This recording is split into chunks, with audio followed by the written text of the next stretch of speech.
So, thank you for those that have joined us for the session today. We're going to be looking at managing anxiety and our well-being, and we're going to be running through for about 45 minutes to 50 minutes of content, and then we'll be offering up the opportunity to answer any questions that you may have. We are recording this session so that it can be shared with your colleagues. However, what we will do is edit the recording so that the question and answer session isn't included in the recording that's sent out. So please do feel free to note any questions that you might have, drop them into the Q&A, and we'll be looking at those towards the end of the session. So I'm going to start us through, and just to introduce myself. So my name's Adrian Thomas. I'm going to be leading you through the content today, managing anxiety and our well-being. I'm a mental health first aid instructor, mental health advocate, and I work in particular on areas such as resilience and stress. So I'm really pleased to be able to bring this session to you today. As I mentioned, you may want to make some notes as we go through, but remember, we are recording this session that's going to be sent out to everyone afterwards. So you'll have the opportunity to watch back as well. So what are we going to be looking at during this session? Well, we're going to remind ourselves what mental health is and what mental well-being actually looks like. We're going to introduce and look at how pressure and stress can be influenced by change. And so we're introducing you to a sort of model that we look at called the Kubler-Ross change curve, and how it applies to both our current climate but our world in general. We're going to look at the impact of change on mental health and mental well-being, and why it is that we experience anxiety and stress at different times. And we're going to also look at how we can embrace that opportunity of change, though, and when we do, how it helps us to transition through those more stressful times successfully. And we're going to be leaving you with tools so that you can thrive and embrace those periods of anxiety, those periods of pressure. And we're going to be looking at how that supports your resilience and self-care. So again, as I've mentioned, we will have the opportunity towards the end of the session to answer some questions. We are going to run through the content in a webinar format with me leading the content for around 45 minutes. But at any point, please feel free to drop in any Q&A. I'll come to those towards the end of the session, and you can just add those in by hitting that tab at the bottom of your screen, the Q&A, and adding in any thoughts that you might have. And although we're recording the session today to be sent out afterwards to yourself and your colleagues, we will actually make sure that we edit out the question part, so that if there's anything you want to ask and you prefer that that's not shared out of today's webinar, then of course you can feel comfortable doing so. So that's what we're going to look at in the session today. So first off, I want to make sure that we've all got the same standpoint when we're talking about mental health. And for me personally, I always use the World Health Organization's definition. So they talk about good mental health being a state of well-being in which every individual realizes their, his or her own potential, can cope with the normal stresses of life, can work productively and fruitfully, and is able to make a contribution to her, his or their community. And I'm just going to break a couple of bits out there for you. And so obviously, when we're looking at your overall well-being, we're really looking at you achieving your own individual potential. And that's going to be different for all of us. When we talk about the normal stresses of life, these are those everyday challenges that are going to come along. It might be a difficult conversation that we've had today. It might be a bill we weren't expecting. Those just normal activities in life that are likely to cause us stress. What we're not talking about there is long-term sustained high levels of stress. We know that's unhealthy for us. What we're looking at is being able to cope with those normal stresses of life. When we talk about working productively and fruitfully, now we're here in a workplace setting today, so our first thought is likely to be in terms of our own role, our own workplace role.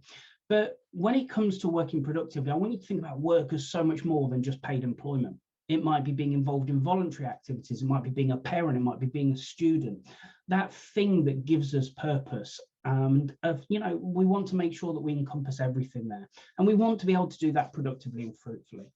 And then when we make contributions to our communities, if I talk about community, I really want you to think of community as so much more than just this area that we live in, and that's what we tend to focus on. Every group that you're involved in is a community, and this might be your friendship group, your family group, it might be your team within the workplace, might be your workplace as a whole. Whenever we talk about community, let's think about being able to contribute to all of those different groups. So we're going to use this as the basis of our mental health conversations. And while we're looking at anxiety, we're looking at stress, we're looking to enable you to cope with those different areas, to contribute with those different areas. So what does it actually look like, though, good mental health? Well, it's likely to leave us feeling relatively confident in ourselves. It's going to give us positive self-esteem. When we've got good mental health, we're likely to be able to feel and express a whole range of our emotions.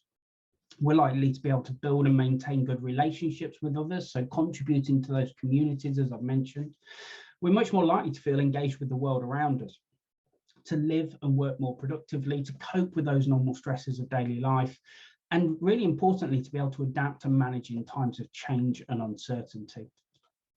Now, some of the things that might influence that, and this diagram is by no means all of those things that will, but what I want you to understand is that there's lots of elements that are going to influence that, and they come from all different areas of our life. So we might have biological factors, our physical health, for instance. Maybe at the moment we're struggling with our physical health, and that's likely to have a negative impact through on our mental health.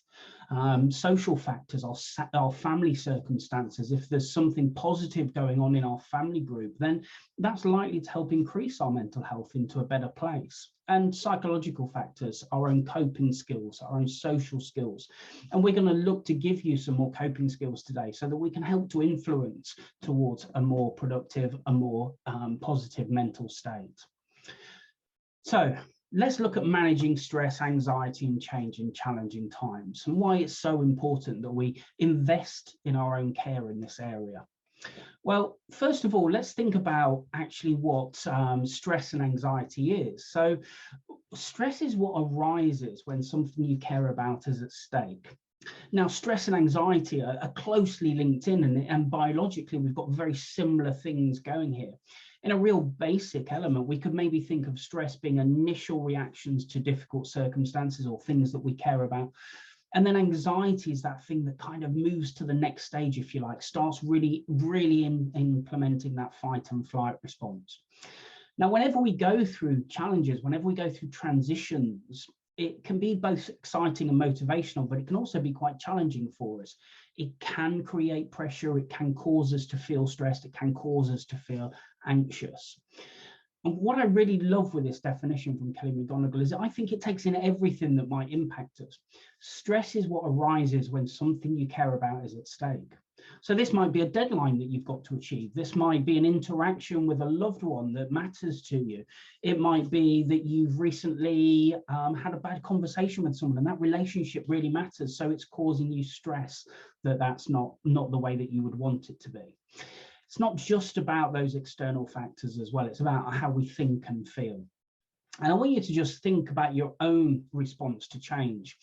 I'm not going to ask you to share this in any capacity while we're going through this webinar today, but maybe if you have got that pen and paper, just make a little note at this stage. How do I personally respond to change? Do I see it as something positive? Do I see it as something exciting? Do I see it as something that's debilitating or causes me distress? Now, that might vary depending on what that change is. And again, maybe think about that. What is it that does cause those higher levels of anxiety? What's the difference between those things that maybe cause excitement as well? And the reason I'm asking you to think about that is because when we can learn to recognize what causes the stress and anxiety, we can learn to actually manage that much better. And understanding how change influences us is going to be quite important for this as well. So as I mentioned, I'm going to introduce you to a model that we use to look at how we respond to change. And for you to kind of connect with this, what I'm going to ask you to do is think about how this might have applied for the whole pandemic period for you. And yes, we're moving towards a different time now, but we know there's still quite a significant impact. But maybe over the last 12 to 18 months, how have you responded through? And as I talk through this, see if you can pick up any of those. And do you recognize that your own response to change in this? And maybe think about how you might be able to identify where colleagues sit on this curve, and actually what you might be able to do to support them or yourself, depending on what you're facing in terms of the future. So the Kubler-Ross change curve was originally looked at as a grief model, but what was recognized really quickly is that this is a really common response that we have in terms of experiencing change. And whether that change is a significant life change or whether it's something small, we still follow quite often this particular curve. So we'll start off when we become aware of this change factor. Maybe again, thinking back to the early stages of the pandemic period, when we were first moving towards things like lockdowns, there was a lot of shock with people. There was a lot of surprise and disbelief at what was happening. And we kind of start off in what we think of as a bit of a denial stage around it. So we're looking for evidence that shows that this isn't true. Instead of focusing on the thing that's happening, we tend to look for reasons why it isn't true, that almost this is made up, and we're trying to validate it. So we're in this stage of denial quite often. Then we might move towards what we talk about as frustration. And this is where we're starting to recognize things are different, but we become frustrated, angry, and stressed, and we start to become anxious about those things that are happening around us. So this is really where we start to feel that change response, if you like. And while we're recognizing it's different, we are kind of trying to push it away. We're striving towards what we know as an experience rather than what's new. And we move into a state of what we call depression, but this isn't clinical depression. This is just an impact in our mood, and we're kind of distressed, upset, but we're not talking about clinical depression there, although that can happen to some people through these change curves, depending on the significance of the change. So again, thinking about the whole of the pandemic period, you know, we kind of moved into this shock, denial stage. It can't be as bad as everybody's making out. Frustration because things are changing and we can't manage. We're not sure of what's happening really. Becoming very low, you know, becoming anxious, frustrated, stressed. All of these words might fit into our own response. But then we start to move through into acceptance and recognizing that although things have changed, we might be able to do something about it. And we're initially starting to get engaged with this new situation, maybe recognizing that we can't get away from it, that this thing, although it's causing us distress, we've got to move forward, if you like.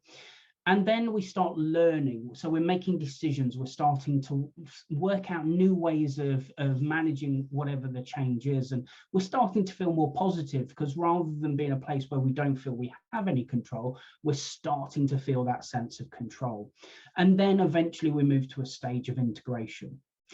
Now, this could be quite a long process. It could be a relatively short process. You know, you might come in the morning to your shift and find out that there's 2 or 3 of your team members that are off sick. So we hit this kind of shock stage, denial, but frustration, feeling bad about it. But actually, we're going to get through this, and we start making plans, we start making decisions, we integrate that change into our day. So it could happen really, really quickly as well. But of course, while that's happening and we're experiencing those, then we're experiencing high levels of stress. We're maybe becoming more anxious. And if we're repeatedly going through this cycle of change, different things are happening to us on a regular basis, then we may spend much more time in those anxiety and stress states than we would like to, not really getting the chance to be able to integrate them and to calm those responses in the body. And remember, the more that something's at stake, the more we care about something, the more likely we are to get caught up in this kind of frustration and depressed state of it as well. So hopefully you can recognize maybe some of your own responses there. And maybe even when you answered that question, you know, how do I respond to stress? You're recognizing some of those elements in yourself. Now, the good news is that we can do something about this. We can help to manage this ourselves. And when we recognize that maybe we're facing those changes, we can start to look at how we might support that and integrate it much quicker. So as we move through the frustration, actually what we might be doing here to help ourselves and other colleagues is really maximizing communication at this stage. So whilst we're recognizing that it's different and we're starting to get frustrated with it, actually getting all the right sources of information, getting the reasons behind a change, maybe understanding what it is that the end achievement is or the end goal is going to help us to start moving through that state quicker. the earlier we can start to experiment, the earlier we can start developing that capability, if you like. So we're learning new skills, we're maybe taking on other people's thoughts, we're looking to our team members to be able to get through the challenge that we're in. The quicker we can start that experimental stage, the more likely we are to move through into integration quickly. And again, in the decisions, we might be sharing with others our experience. So maybe we've started moving through into that area of integration, and we start sharing that with our colleagues, our peers, and this is how it can help us move through. Now, it is important that we understand that this kind of change element, and when we experience stress and when we experience anxiety at these stages, is normal human behavior. It's not something that we should be beating ourselves up about. What we should just recognize is that we're in control of it. And the quicker we can move into the latter stages, the quicker we can recognize where we are in this change curve, the more likely we are to start moving to that experimental decision and integration stage. So what can we do? What are the opportunities of this change, though, when we're working through? Well, when we embrace it, when we actually accept that change is inevitable or change is going to happen, then we sort of move past our frustration stage quicker. So by the very action of going, okay, well, look, this is happening. I might not be happy about it, but what can I do? How can I influence this moving forward? Again, when we choose our mindset there, which is a really important element, that's going to speed up that journey of integration. And so I want you to try and connect with this, because there'll be a time in your life when you've really embraced that change and you've made it quite successfully through that change period. And it could be anything. It could be in your personal life, your work life, where something has changed and you've really connected with it. You've thought, you know what, this is happening and I'm going to get my way through this. I'm really going to persevere here. What was it that made it more successful for you? And see if any of that links into that model that we're talking about. Did you make a conscious decision to try new things? Did you look to communicate with others to try and get their thoughts about how you can manage that change? Did you see the end goal and accept it? What was it that made a difference for you? And then the opportunity around future changes is coming back to that same process and thinking, okay, well, this has worked for me previously to approach it this way. How can I approach it?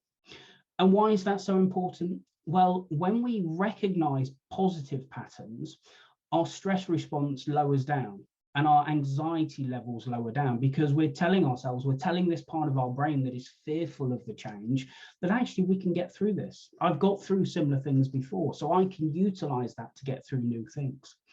It's a bit like when we first start riding a bike. The first time we're likely to fall over, we're going to end up on the floor more times than not, but that sense of perseverance helps us get through that. Experimentation helps us get through. And then when we face another challenge, we might think, well, actually, you know, this is no different. I'm learning to drive a car now, but I couldn't ride a bike at some stage. So I'm just going to keep going and I'm going to practice because I know that that's what it takes. That's going to influence our overall response. And we can also use that to support others through transition as well. So if we see somebody else that's having challenges through this integration stage, moving into acceptance, etc., then we can use our own skills and the things that have helped us transition in the past. So how we embrace that in the working environment will really influence our response to anxiety. Remember that anxiety comes from the kind of the downward part of the curve. It comes from that frustration, it comes from that depression. And so helping us to move quickly through that is going to lower down those levels of anxiety. It's going to help us maximize that opportunity. But that's not always easy. That sounds brilliant from me sitting this side of the screen. And you're probably thinking, well, yeah, that's okay when I've got time to think about it, when I've got time to respond, but my life's super busy, works, you know, I just don't get a chance to respond to change in that way. I'm going to give you a really simple exercise that is going to help you in those really busy moments when you get caught straight into that sense of anxiety and stress. And we talk about it as a circuit breaker. So this is a really simple activity that you can do that's going to help you just reset in that moment. So maybe something has happened at work. You've just come in, you're facing a shift and something, you know, is going to impact that and you've got to deal with it there and then. But you know your stress levels just got whoosh like this. What you want to do is just take a short moment, take a deep breath. And as you take that deep breath, count down in your head from 5, 4, 3, 2, 1, and then choose how you're going to respond to the situation. So a positive affirmation, okay, I'm going to get through this, or I'm going to choose to respond in this way. So the stress hits us, something happens, we're just about to fly off the handle because our stress has just got whoosh. Deep breath. The deep breath just resets. It tells the back part of our brain that controls fear and controls stress that we don't need to be frightened of this change in front of us. So it just calms that for a moment when we do that. When we count down the 5, 4, 3, 2, 1, we're giving the brain long enough to connect the front part of our brain that does the thinking rather than the automated response. So that deep breath, 5, 4, 3, 2, 1, and then choose consciously how you're going to progress. Build that in as a habit. Try to do it when there's mild stresses that come along, and then the brain, the body is going to be used to doing it when those bigger stresses and anxieties come along as well. So if you haven't already made a note of that, please do make a note, 5, 4, 3, 2, 1, and just look to practice it on a regular basis. It's enough of a circuit break that we remain in control of our responses. When we don't do that, we move into our automated responses that come from all of the stuff in the back of our brain that's just responding to situations as it perceives them. Not always a very helpful process for us. So thinking about stress and what you do when you feel anxious, if you like. So you might have some good and bad habits. And I've just mentioned there, you know, when we are feeling anxious, we might erupt, we might explode with people as we do with our stress response. But there's lots of other things. So thinking about your own stress response, these are some of the things that you might see either in yourself or others. And maybe again, recognizing what yours is always helpful, because what we know we do, when we see it happening, we become more in control of it again. So we might see things like irritability, tearfulness, change in our own confidence. We start to become more questioning about things. We're not as confident to make decisions. We might find ourselves having difficulty remembering things and having agitation around the world around us. All of these are normal biological responses that we might have when we're feeling high levels of anxiety. So again, remember, this is normal human behavior, but what we can do is learn to respond better. So we might also be feeling tiredness, run down. We might be picking up lots of minor illnesses. Having difficulty sleeping is quite often a sign that we're in a higher anxious place. Changes in our appearance or the appearance of others, difficulties with steady breathing as well. When our anxiety response is kicked off, the body's prepping itself for that fight and flight response. So it's going to want to get more oxygen, and our breathing is going to become more challenging. Our heart rate's going to be racing a little bit more than it normally does. Again, this is part of our biological system that wants to keep us protected from threats. Now, the difficulty is those things that cause us anxiety in the modern world are not the same threats that the brain is biologically geared for. The brain is hundreds of thousands of years in the making, and it expects us to be attacked by things that want to harm us.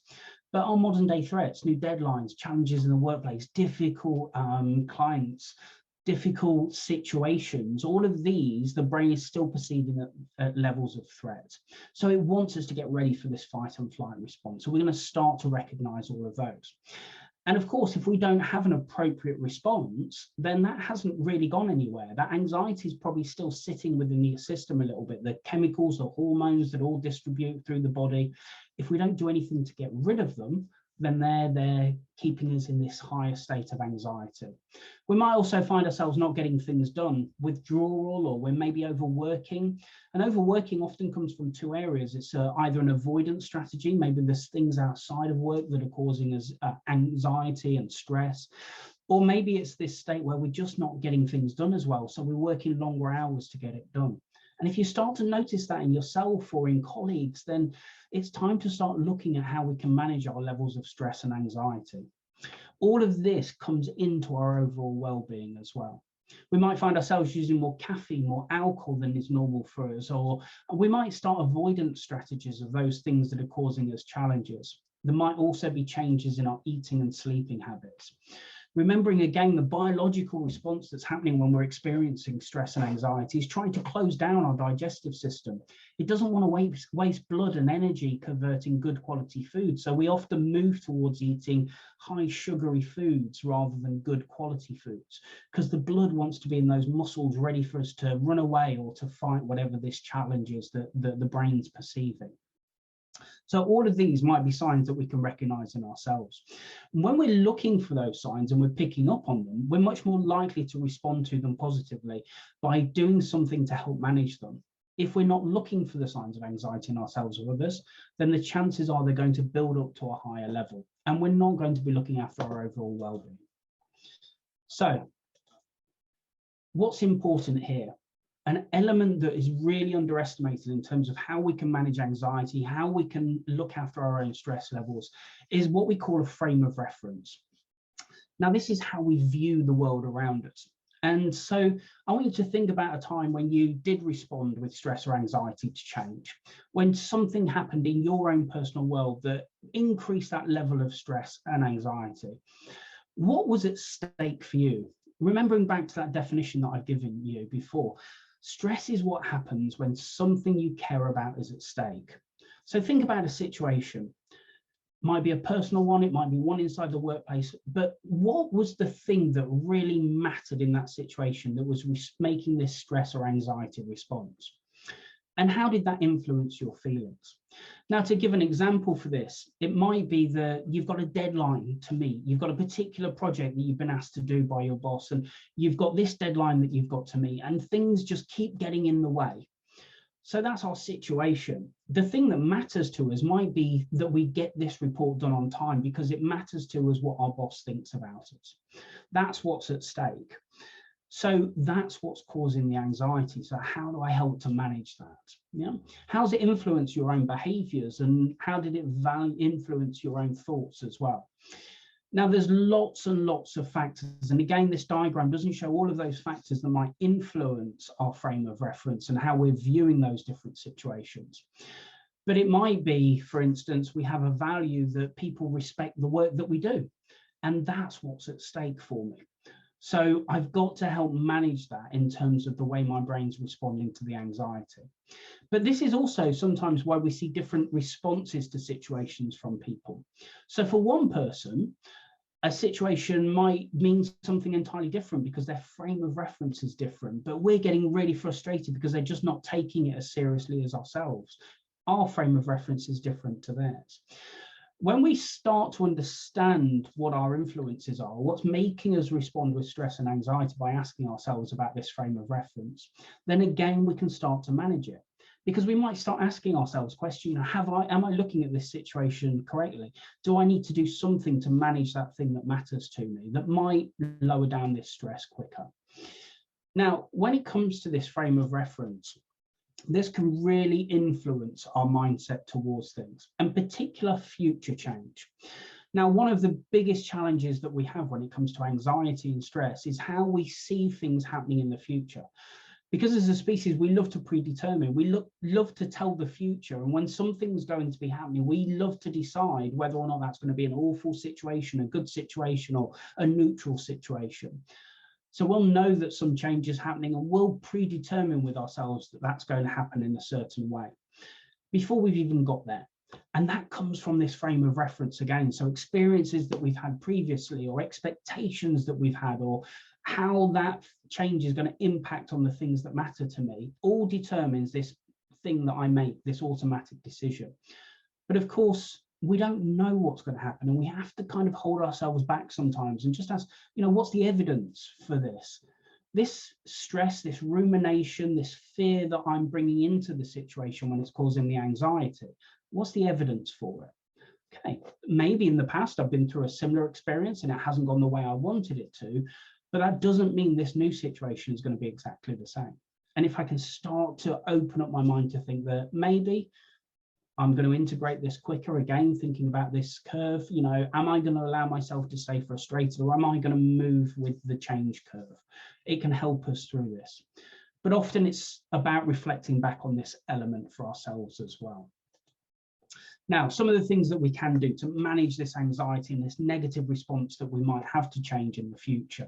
Stay connected with people. Now, one of the things that's really important to us as a species is that we're around other people, that we're doing things with those people that matter to us.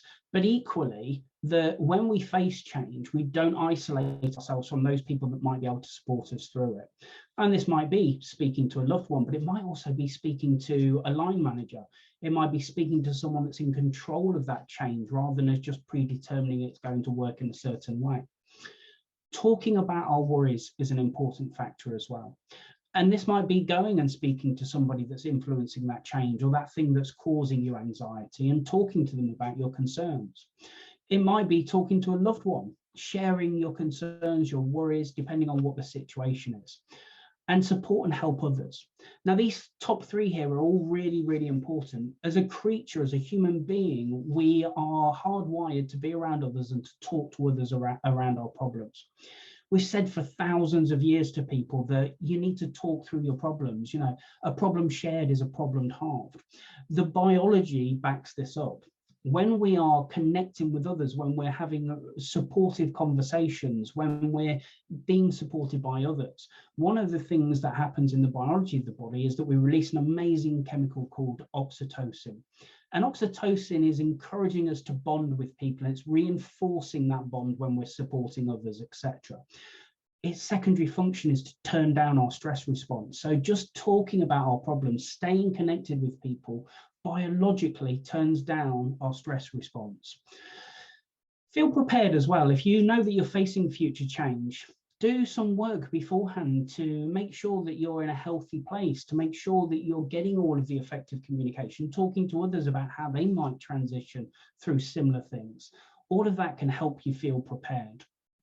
Looking after our body is really important as well. So when we're physically fit, when we're physically looking after ourselves, that increases our ability to manage things that challenge our mental health as well, because it improves our mental health. Stick to the facts of situations. Always ask yourself, you know, what's the evidence for my feelings here? This thing that's causing me anxiety, is it just a automatic response, or do I have some evidence to support it? Stay on top of those difficult feelings. Bring them out early in your conversations, your discussions, talking about your worries, etc. One of the top tips for managing change, managing anxiety and stresses, is to always focus on things you enjoy. What we know from various studies is that the energy that it takes to get rid of things that we don't like is much more than it takes to get the same response by doing happy things. For every happy thing that we do, we have to eliminate 3 unhappy things for the same positive response. So concentrate on doing happy stuff, things that you enjoy, whether that's going for a walk in a park, whether it's reading a book, listening to music. The more you prepare yourself, the more you do things that make you happy, the more ability you have to cope with stresses and anxieties. So always focus on the happy, focus on things that you do, focus on the present, try not to predict the future. We are always trying to predict the future with the limited information that we've got, but that leads into predetermined anxieties. And really look after your own sleep as well. Now, all of these come from your own organisation, the NHS, and these are all from the Every Mind Matter websites. And I'm going to show you a small video just to reconnect you with that as well towards the end of the session today. Now, we've had around half an hour of content now. We've got around 10 more minutes, 15 more minutes of content. And I just want to remind you that at any point you can drop any questions you might have into that Q&A function. Towards the end of the session, I'll allow some time for that. We'll answer any questions that you might have. So what can we do? What resilient behaviours can we have that are going to support our anxiety, our mindset, and our stress levels? One thing that's really important is to think about language. The language that you use is really important. The language that we use influences how we think, and how we think influences the language we use. It's this big sort of circular action, if you like. Think and try to use positive language in your day. When you find you're getting caught in those negative comments or those frustrations coming out in your language, try to flip it. Try to look at positives for the situation and use more positive language. You know, when you're seeing someone at the beginning of the day or halfway through your day and the temptations, oh, I'm really stressed today, it's a really awful day. Actually just bring back, and you know what, it's really great to see you. I haven't seen you for a little while. What's going good in your world at the moment? And when we talk positively to others, it influences back into how our brain perceives the world. The brain is an amazing tool, but it's relatively stupid at times as well. It works with the strongest messages that it receives. So if we can influence it by constantly feeding positives, it's going to respond to positives. The more negatives that it hears that we talk about, the more it's going to look to reinforce that as well. So it's just going to look for more things that say, yeah, you're absolutely right, the world's negative at the moment. So we want to fill it with positivity, noticing those good things that are happening around us. One part of that is also being compassionate to yourself and others when you do show signs of stress or negativity. And, you know, rather than build frustration into that, just accept it. Okay, I am frustrated now, I am negative, but you know what? I can do something about that. I can change how I think and feel, and I can change how I respond to the world around me at the moment. If you are finding yourself being impacted by other people's moves, just stop and remind yourself, you know, that's somebody else's world. That's not you. And you have the power to manage yourself and to get through and to handle any situations that you come across. And chase your passions. This comes back to that happy. One of the most important resilient habits we can have is chasing our happiness. And I've put there a short name, Mel Robbins. Now, I'm going to encourage you afterwards to just do a little search today on YouTube and just maybe write in Mel Robbins, Chase Your Passions. And there's some fantastic talks from Mel. She's a positive psychologist that deals with the world of resilient behaviors. And one of the biggest things that she talks about in the work that she does is chasing those things that make you happy.